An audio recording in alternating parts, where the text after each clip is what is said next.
Hi friends அனைவருக்கும் வணக்கம். இன்னைக்கு நம்ம ஐயனா துணையில சேரன் வந்து ராகவ்ட்ட வந்து புட்டு புட்டு வச்சிராப்புல. நிலாவும், சோழனும் சேர்ந்து வாழாதது, டைவர்ஸ் பண்ண போறது எல்லாத்தையும் இத வந்து பயங்கரமா வந்து கேட்டுட்டு இருக்காப்புல நம்ம ராகவு.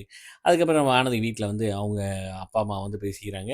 நம்ம பாண்டியோட செயல நினைச்சு வந்து ரொம்ப பெருமைப்படுறாப்புல. அந்த பையனுக்கு பொறுப்பா இருந்து கொண்டு வந்து விட்டுட்டான். நம்ம பிள்ளைக்கு தான் அறிவு இல்ல. ஆனா அந்த பையன் வந்து கரெக்ட்டா வந்து கொண்டு வந்து விட்டுட்டு, அவன் வந்து மன்னிப்பு கேட்டுருக்கான். இந்த மாரி ஒரு பையன வந்து நம்ம பார்க்க முடியாது அப்படிங்கிற மாரி சொல்ல, இத வானதி கேட்டுட்டு டான்ஸ் ஆடிக்கிட்டு இருக்காங்க. இந்த பக்கம் சோரன் வந்து அவங்க ஓனர்ட்ட வந்து புலம்பி தள்ளிக்கிட்டு இருக்காப்புல. "நீலாம் எங்க என்ன விட்டுட்டு போயிருவாப்லயோ, இல்ல ராகவ் வந்து கூட்டிட்டு போயிருவானோ?" அப்படிங்கிறத வந்து பயந்துட்டு இருக்காப்புல. "அப்படிலாம் ஒண்ணும் நடக்காது. உனக்கு என்னடா நீ நல்லா தான்டா இருக்க. உனக்கு அவ விட்டுட்டுலாம் போமாட்டாங்கிறாப்புல."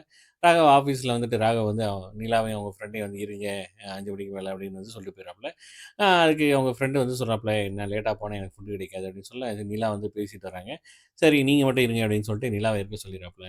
இந்த பக்கம் நம்ம பாண்டி கடைய காட்டுறாங்க. அங்க வந்து இந்த மாரி நீ மெட்டீரியல்ஸ் வாங்கிட்டு வந்திருந்தேன்னா, நேரா கஸ்டமருக்கு வந்து சப்ளை பண்ணியிருக்கலாம். கார சப்ளை பண்ணியிருக்கலாம், வண்டிய சப்ளை பண்ணியிருக்கலாம் அப்படிங்கிறாப்புல. வானதி வர, வானதி வந்தோனயுமே வந்து வீட்ல நடந்த விஷயத்த வந்து சொல்லியிருக்காப்புல. யாரு? நம்ம வானதி. இந்த மாரி உன்ன மாரி ஒரு பொறுப்பான பையன வந்து பார்த்ததில்ல அப்படின்னு சொல்லிட்டு எங்க அப்பா, அம்மா 2 பேரும் பேசினத வந்து சொல்றாப்புல. அ உண்மையிலேயே ஆச்சரியம் தான். அவங்க இவ்வளோ தூரம் பேசினது அப்படின்னு சொல்லிட்டு. அப்புறம் தட்டைய வாங்கிட்டு வந்து இந்த தட்டையெல்லாம் வந்து நம்ம வானதி வந்து ஊட்டி விட்டுட்டு இருக்காப்புல. அதோட அங்க முடியுது. ப்ரொமோ காட்டுறாங்க. அதில வந்து நம்ம சேரன திட்டுற மாரி நிலா. பார்க்கலாம் ஒரு ஒரு எபிசோட்